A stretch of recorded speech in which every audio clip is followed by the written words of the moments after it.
I cover it in detail throughout this playlist, but here's how it works. We all started sinning almost immediately, so that you don't have to teach toddlers how to lie, but how to tell the truth.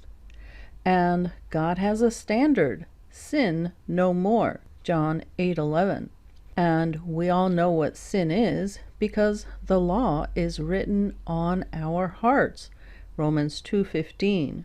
But we're okay with sin in our own lives because our heart is deceitful above all things and desperately wicked, Jeremiah 17:9. We then turn a blind eye to sin in our friends and family out of love, what we call love, which is a far cry from what God calls love, which Jesus modeled for us in the gospel books of Matthew, Mark, Luke, and John.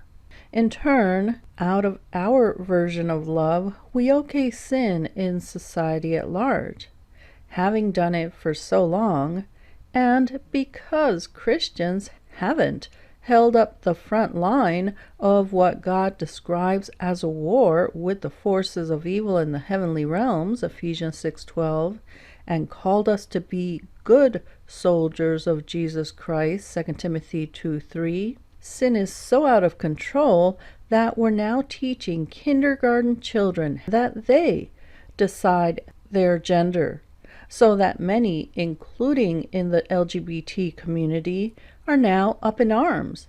But this is why God has his standard for us in the first place. It was to protect us.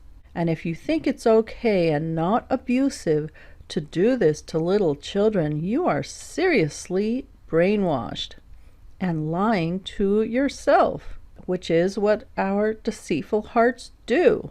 The fact is that with Christ's power in us, what it means to be born again, as I've covered on this playlist in the very beginning, we can overcome any sin. And we all favor different ones. My worst is probably my temper, but lying and stealing were up there too.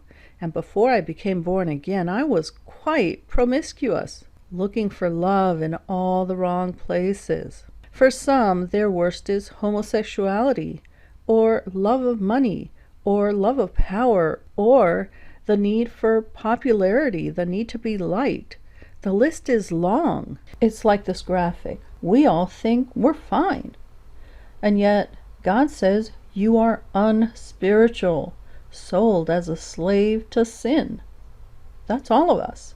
And so he says, don't you know that when you offer yourselves to someone as obedient slaves, you are slaves of the one you obey, whether you are slaves to sin, which leads to death, or to obedience to Christ, which leads to righteousness, Romans 6:16. Our society is so unrighteous because we've historically laid out the red carpet for sin in our own lives, in the lives of our family and friends, and in society at large. And so we've got a mess on our hands. This journalist, Chris Hedges, summed it up, except he just focused on this nation when it's the whole world. He said, we now live in a world where doctors destroy health, lawyers destroy justice, universities destroy knowledge, the press destroys information, religion destroys morals, and banks destroy the economy. If you think any of these are not true, you'd have to be dead asleep.